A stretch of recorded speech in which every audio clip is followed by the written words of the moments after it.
Oh, and here's a special piece of advice from me to you. If you're writing a non-binary character, you can just make him human. We're not all aliens or monsters or fucking faceless demons. Wow.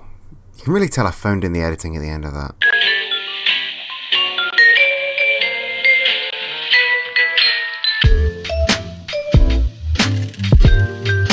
So in that video, I made an offhand comment about the portrayal of non-binary people in the media. And I reckon we should dive a little deeper into that. Why exactly is making non-binary characters non-human a bad thing?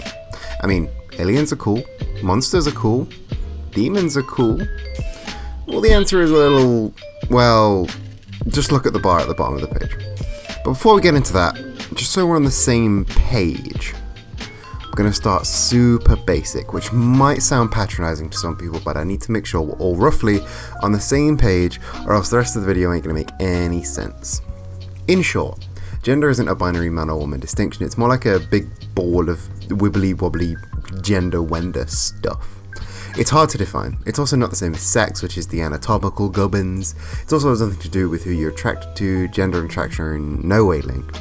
Gender is a feeling.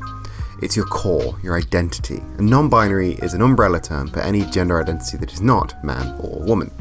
This can include, but is not limited to, people who have elements of both masculine and feminine gender identity, people whose gender identity is somewhere between male or female, people who have no gender identity, people whose gender identity varies over time that are known as gender fluid, or have a culturally specific gender identity which exists only within their or their ancestors' culture.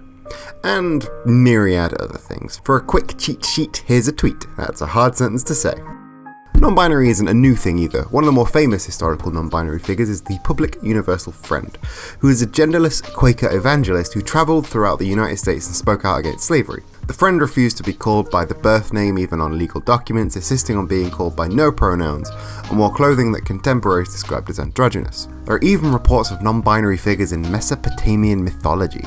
If you want more information about non-binary people and the non-binary gender identity, I'll put some links in the underground. Just know that we're people that aren't men, not women, and we come in a variety of shapes, sizes, and forms. Okay, I think that's about everything you need to know right now. Let's jump into the media. In 2013, Wizards of the Coast introduced Ashiok to the canon of Magic the Gathering. Ashiok is a being of unknown gender and origin with no eyes, no nose, no hair, only black smoke in their place. Ashiok gains power from fear, believing it to be the greatest equalizer of all beings. In 2016, NBC's The Good Place introduced us to Janet, a cheery, courteous personal assistant who became known for their catchphrase, "Not a girl." The point of this running line is that Janet is a manufactured database and not a person, and since they are not a person, they are specifically not a girl. Despite presenting in a feminine manner, they don't identify as female or even have a sense of binary gender identity. Janet is a non-binary character on a major network sitcom that is more than just a punchline. In 2019, Gearbox released Borderlands 3, which includes Flak, FL4K, I should look that up, as a playable character. Flak is a wandering robot who uses 3 pets in battle to attack with them. All official media uses they and them pronouns for Flak, and Flak has a non-binary pin on their coat. This is one of the most prominent cases of a non-binary character being playable in a AAA video game. And there are more. Steven Universe's Crystal Gems, She-Ra's Double Trouble, all of these are big steps forward in the acknowledgement of non-binary identities. They're massively visible non-binary characters.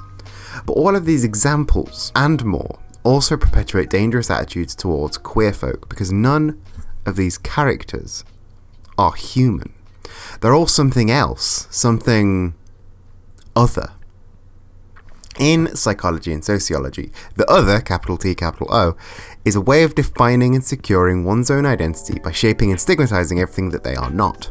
By declaring someone other, a person is ostracizing them as not like you, and not like the community you are a part of. You're basically creating an us and a them mentality, and when used in its broadest terms, the us refers to the human race and them as everything else.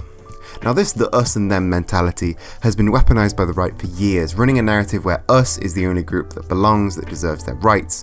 One of the simplest and most effective strategies right-wing pundits and politicians use for this is to just not refer to people as people. Take immigration, for example. News reportage often uses the words illegals, aliens, immigrants, the caravan, in places of person, people, humans. And every time one of these words gets used to describe a human being who happens to be from the other side of an arbitrary imaginary line, a little part of their perceived humanity gets taken away. And when you hear it said in every news story, on every channel, every day of the week, it's as if they're just not humans anymore. They're just immigrants, outsiders, others. This is called dehumanization, and it's what enables the long list of awful things that the people in power keep doing with so little meaningful backlash from those around them. So that's an extreme example of mass dehumanization from the media writ large, but it doesn't have to be every single channel and every single 24-hour news cycle to dehumanize a group of people. It can be smaller than that. Let's focus in on our previous topic, non-binary people. There are very few examples of non-binary people in mainstream media. The few examples listed at the top of the video are probably the most recognizable examples, and even they are pretty niche. But apart from even more niche examples like audio dramas and actual play podcasts, they're kind of all we got. And all of those examples of non-binary characters I listed, they're not human. They're surrounded by humans, but they're not. Do you see where I'm going with this? Now, I'm not saying that every writer who wrote a robot with they/them pronouns hates non-binary people. I fully believe these characters were created and written with good intentions. But the problem arises when the only non-binary rep in every show is an alien or a robot or a demon. Not that being a demon isn't cool, I get it, you get a tail and horns, it's rad as hell. But when you can't find a character who's like you without them also being something that isn't human, well, it's dehumanization in its most literal form. It tells us we're not people. We've talked on this channel and on other channels about the real effects that the media have on society's view of things, particularly minorities. And with non-binary people on the screen, the lesson we seem to have learned has moved from you don't exist to, yeah, you exist, but you're not people. You're something other. Thank you for watching. That was a short and intense one, I think. If you liked this video, my Patreon is linked below if you want to throw a little bit of scratch my way to, help me make these videos a little bit better every time. Also down below is my Twitter, my Twitch.